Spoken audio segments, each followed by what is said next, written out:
더마카와 함께 시선 집중의 문을 열겠습니다. 어서 오세요. 네, 안녕하세요. 더마카입니다. 오늘이 여름의 시작을 알리는 절기 소만이라 그러더라고요. 주말 동안 제이비 뭐 하셨습니까? 집에 있었습니다. 아, 잘했네요. 왜냐하면 어제 너무 더웠기 때문에 네, 집에 있는 건 집들이라고 이미 말씀드렸습니다. 네, 탁월한 선택이셨던 걸로.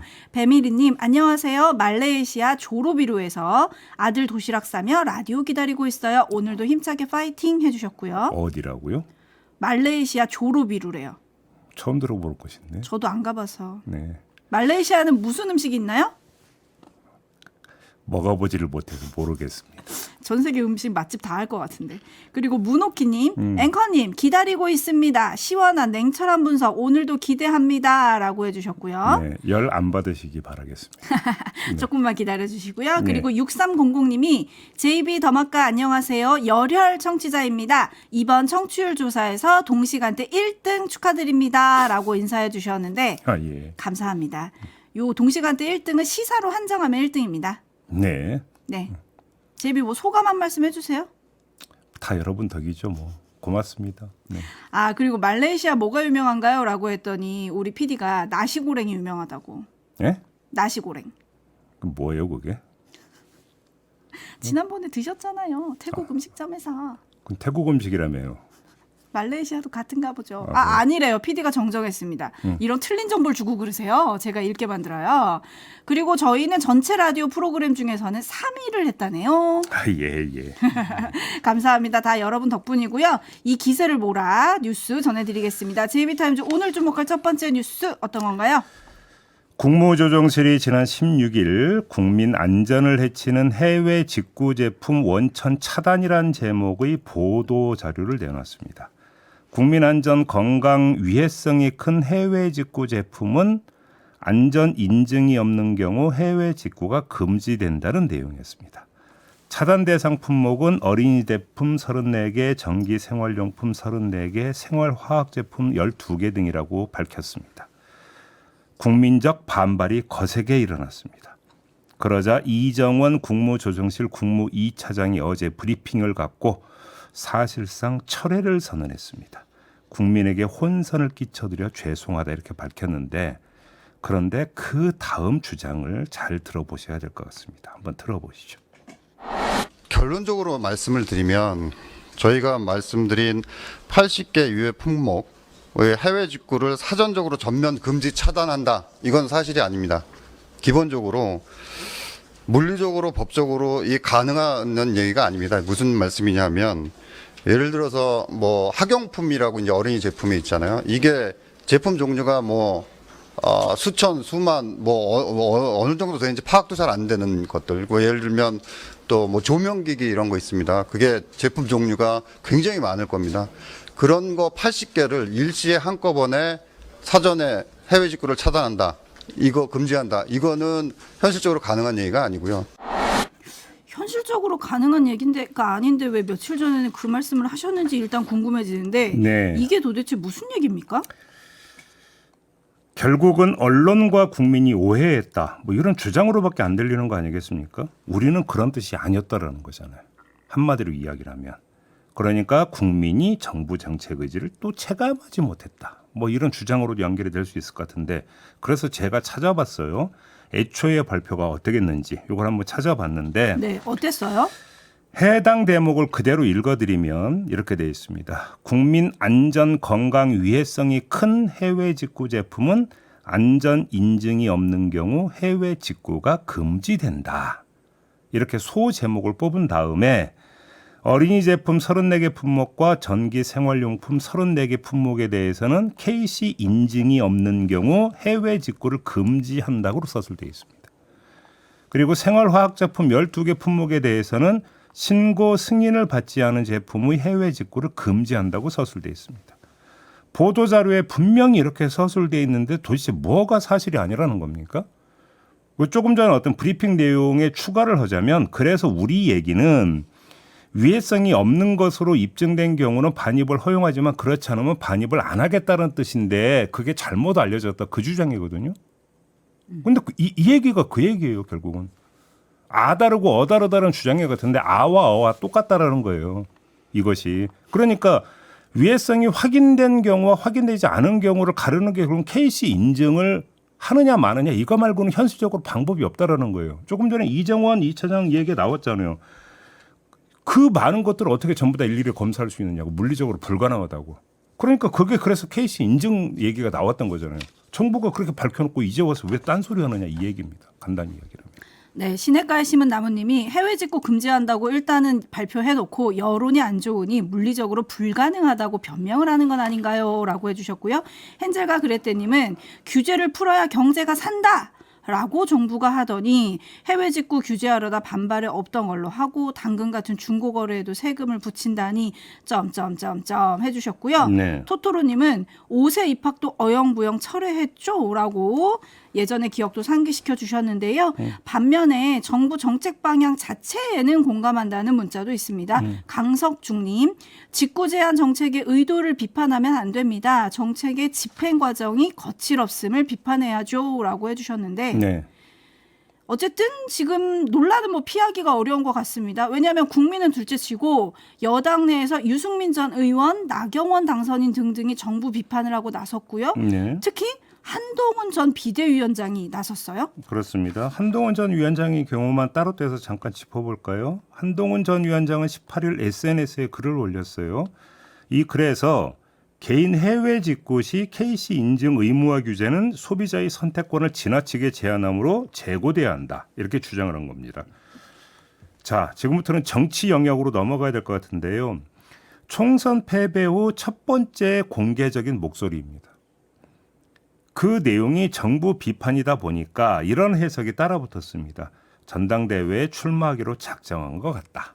그것도 비윤 스탠스를 잡고 뭐 이런 해석이 뒤따라 붙었습니다. 충분히 나올 만한 해석입니다. 그래서 토달 게 없는데요. 그냥 하나 첨가만 하겠습니다. 한동훈 위원장이 비대위원장 시절에 정부 정책 또는 윤석열 대통령의 각을 세울 때의 화법을 한번 잘 떠올려 보세요. 어떤 화법이었는지. 두루뭉술이 화법이었습니다.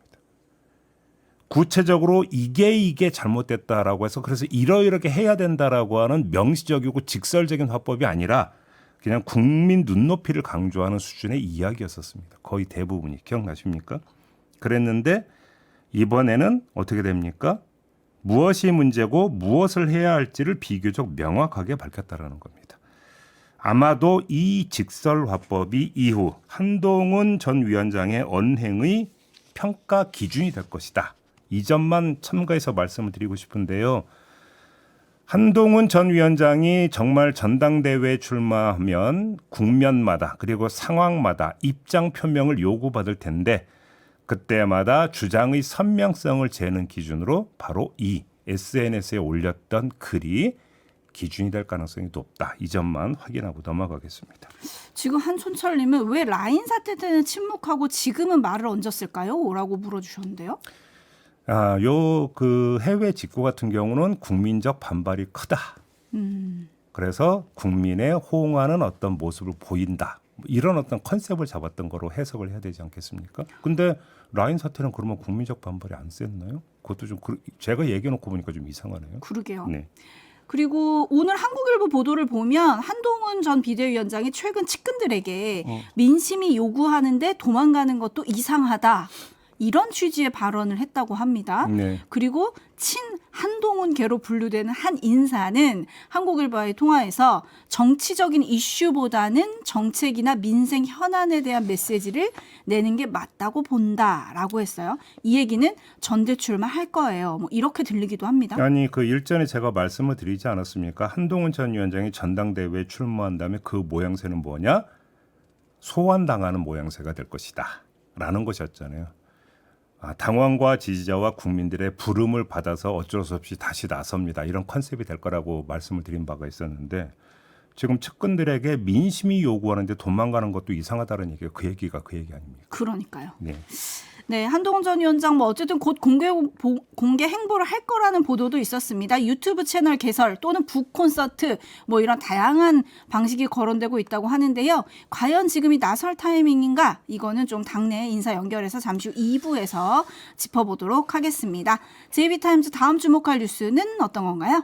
김건희 여사가 어제 경기도 양주 해암사지에서 열린 사리 반환 행사에 윤석열 대통령과 함께 참석을 했습니다. 김건희 여사가 대중이 참석하는 행사에 함께한 것은 지난해 11월 27일 김장 행사 이후 174일 만이라고 합니다.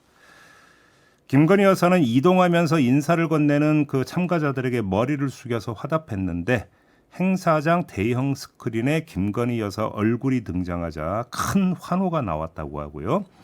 행사에 참석한 학생들은 윤석열 대통령 부부 주변으로 모여서 사진을 촬영하기도 했다고 하는데 그 한 장면 잠깐 들어보시죠. 그리고 진우 스님, 조계종 총무원장이죠. 이분의 말씀도 함께 들어보도록 하겠습니다.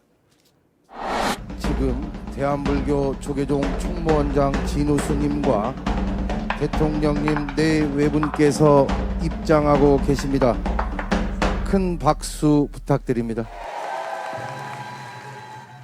작년도에 영부인이신 김건희 여사께서 미국 콩빈 방문 때 보스턴 박물관에 직접 가셔서 여사님의 문화적 안목과 해안으로 보스턴 박물관 측과의 협상과 또 이혼 승인 합의를 이끌어내는데 있어서 결정적인 역할을 해 주셨습니다.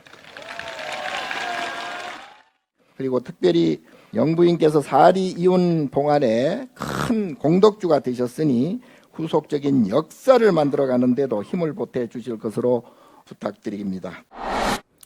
네, 짚을 점은요? 용산이 김건희 여사의 대중적 행보 재개 이벤트로 저 행사를 잡은 이유부터 따져봐야 될 것 같은데요. 그거는 진우 스님의 연설에 고스란히 녹아 있습니다. 찬사 아니겠습니까? 찬사. 저런 찬사가 나올 것이면 이미 봉축 법요식 때의 진우 스님 발언에서 예고돼 있었습니다. 그래서 저 이벤트를 택한 것 같고요. 그럼 저런 찬사 그리고 더 나아가서 대중의 환호가 김건희 여사에게 어떻게 가 닿을까? 저는 이게 궁금한데요. 어떤 심리적 자극을 줄 것인가? 김건희 여사에게 바로 이걸 말씀을 드리는 겁니다. 저 소리가 김건희 여사가 받아들이기에 위안의 소리 정도로 들린다면 그냥 그럴 수도 있겠다 싶은데 그걸 넘어서 이게 진짜 소리다.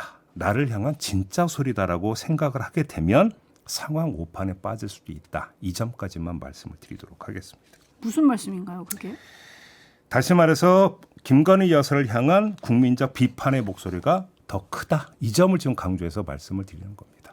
네, 대통령실 고위 관계자는 김건희 여사가 필요하다 생각하는 행사에는 참석을 하게 될 것이다. 놀러 다니는 게 아닌 만큼 역할을 아예 안 할 수 없는 현실적인 필요성도 있다. 이렇게 부연 설명을 하기는 했는데요. 예. 지금 유령님들 많은 분들이 김건희 여사 국민 앞에 사과하는 한마디라도 해야 하지 않나요? 라고 올려주고 계세요. 그건 지난주 금요일에 이미 제가 말씀을 드렸습니다. 대리 사과 이야기하지 않았습니까? 네. 그러니까요. 그래서 오늘 보도들도 보면 제2부속실 설치나 특별감찰관 임명 등에 대한 제도적인 대책 마련이 없다라는 지적도 계속되고 있다라고 보도는 있지만 이에 대해서 대통령실이 얼마나 검토하고 있는지 이런 거는 아직은 눈에 띄지 않는 것 같아요. 김건희 여사 이야기 나왔으니까 네. 한 소식 더 전해드리겠습니다. 서울 고등법원 형사오부 도이치모터스 주가 조작 의혹 사건 재판부인데요. 지난 16일에 이 주가 조작 사건의 전주로 기소된 손모 씨 등에 대해 방조 혐의를 예비적 공소 사실로 추가하겠다라는 검찰의 공소장 변경 신청을 받아들였습니다. 이게 무슨 얘기냐? 검찰이 전주 가운데 유일하게 손 씨를 주가 조작 공범으로 정식 기소를 했었어요. 그런데 지난해 2월 1심 법원은 손 씨에게 공범 혐의를 인정하지 않고 무죄를 선고를 했습니다. 다만 이때 재판부가 손 씨가 도이치모터스 주식에 관해 이른바 작전이 행해지고 있다는 사실을 인지할 수 있었던 것으로 보인다. 이 점은 판단을 한 겁니다. 바로 이걸 받아가지고 그래 그럼 공범이 아니라 방조 혐의를 추가하겠습니다라고 해서 항소심 재판부인 서울고등법원 형사 5부가 이걸 받아들였다. 이런 이야기가 되는 건데요. 대법원 판례에 따르면 방조 행위를 어떻게 규정해야 되냐면 정범, 그러니까 범죄를 실행한 사람인데요. 이 정범이 범행을 한다는 사정을 알면서 실행을 용이하게 하는 직접 간접의 모든 행위를 가리키는 것이다. 이렇게 지금 되어 있습니다. 여기에 방조 혐의를 추가를 한 건데 왜 이 소식을 그러니까 전해드리느냐. 자, 이런 판단이 김건희 여사에게 미칠 영향 때문입니다. 1심 판결을 보면 김건희 여사의 3개 계좌가 주가 조작 일당에게 이름됐거나 그들과 의사소통하며 운용됐다. 이 사실이 나온 바가 있었는데 그러면 김건희 여사의 경우에도 방조, 최소한 방조 부분이 성립이 될 수 있느냐 없느냐. 이게 이렇게 되면 또 중요한 관심사가 되는 거거든요. 거기다가 검찰 같은 경우는 김건희 여사에 대한 도이치 사건 사법 처리 여부를 2심 판결을 보고 지금 결정 내리겠다는 거 아니겠습니까? 그런 상태에서 방조 혐의를 추가했는데 이게 만약에 항소심 재판부에서 받아들여지게 된다면 그것이 김건희 여사의 수사 결과에 미치는 영향이 있을 수 있기 때문에 지금 함께 전해드린다. 이런 말씀입니다. 네, 여사에 대한 수사 어떻게 진행될지 계속 시선 집중하겠습니다. JB타임즈 다음 주목할 뉴스는요? 국회의장 후보로 우원식 의원이 선출된 데 대해서 일부 민주당 당원들이 크게 반발하고 나서자 이재명 대표가 어제 충청 컨퍼런스에서 이렇게 말했습니다. 들어보시죠. 잘 안 맞더라도 우리 모두가 가진 하나의 거대한 목표, 그 목표를 향해서 작은 차이들을 이겨내면서 부족한 거는 채워가면서 결국 손잡고 함께 그 목적지에 이르러야 하지 않겠습니까? 우리가 차이가 있다고 해서 다르다고 해서 그것은 틀린 것이다 단정하고 외면하는 것은 결국은 끝입니다. 네, 토달 게 전혀 없는 말입니다. 궁금한 건 차이를 이겨내는 과정에서 당 지도부가 뭘 할 것이냐, 바로 이 문제 아니겠습니까? 관련해서 주목할 발언이 있는데요. 이재명 대표가 18일 광주에서 한 말인데 들어보시죠. 시도당 위원장이 실제로 공천권을 갖지 않습니까? 지방선거는 광역단체장 외에는 원칙적으로 시도당 위원장이 기초의원, 강력의원, 기초단체장을 공천하다 보니까 권한이 상당히 커요. 당 내부적으로 당원, 권리당원들의 시도당 위원장 선거에서 비중을 높이는 것을 연구 중입니다. 시도당 위원장을 최대한 민주적으로 구성하는 것에서부터 출발해야 될 것 같습니다. 네, 주목하는 이유는요? 뭐 차이를 극복하는 방법으로 권리당원 비중 확대를 제시를 한 건데, 자, 이런 방향이 시도당 위원장 선출로 한정이 될 것이냐라는 점, 이걸 먼저 짚어봐야 되지 않겠습니까? 그게 아니라 전당대회까지 확대될지 이게 관심사라는 거다, 이런 말씀을 좀 드리는 거고요. 그리고 이 흐름은 국민의힘 내에서 나오고 있는 전대룰 변경 요구와는 사실 반대의 흐름이다. 이 점도 함께 봐야 될 것이다. 이 점을 하나 말씀을 드리고, 또 하나, 지금까지 민주당에서 발생한 차이의 축은 의원과 당원 간의 차이였고요. 그 차이의 내용은 상당 부분이 의정 사안이었습니다. 문제는 이것에 관해서 권리 당원의 비중을 높이는 게 해법이 될 수 없다라는 겁니다. 그럼 해법이 뭐가 되는 걸까요? 아마도 해법의 공간은 의원총회장이 될 것이고 해법의 수단은 당론일 겁니다. 이재명 대표도 얼마 전에 당론 존중을 주문한 바가 있지 않습니까? 당선인들에게. 자, 하지만 이거는 당론이 결정된 후의 얘기고요. 문제는 당론이 결정되는 과정에서 의총장의 분위기를 당원이 애워싸는 현상을 어떻게 접근할 것이냐, 어떻게 제어할 것이냐, 그러면서 의원들의 자발성을 또 존중해 줄 것이냐, 이 문제가 지금 과제로 남아있는 것이다. 이런 말씀을 드리는 겁니다. 네, 그리고 당원의 목소리를 더 높일 것이냐 이것을 두고 지금 상반되는 의견이 올라왔는데요. 임금님규의 캔디님은 누가 국회의장 후보가 됐느냐가 문제가 아니라 당원들의 의견을 무시한 의원들이 문제입니다라는 의견 주셨고, 동해바다님은 강성 권리당원의 목소리가 너무 세도 일반 국민들의 반감이 세진다는 걸 아셔야 합니다. 이런 의견 주셨네요. 네, 자, 시간이 다 돼서 JB타임즈는 이렇게 마무리하겠습니다. 더마카 수고하셨어요. 고맙습니다.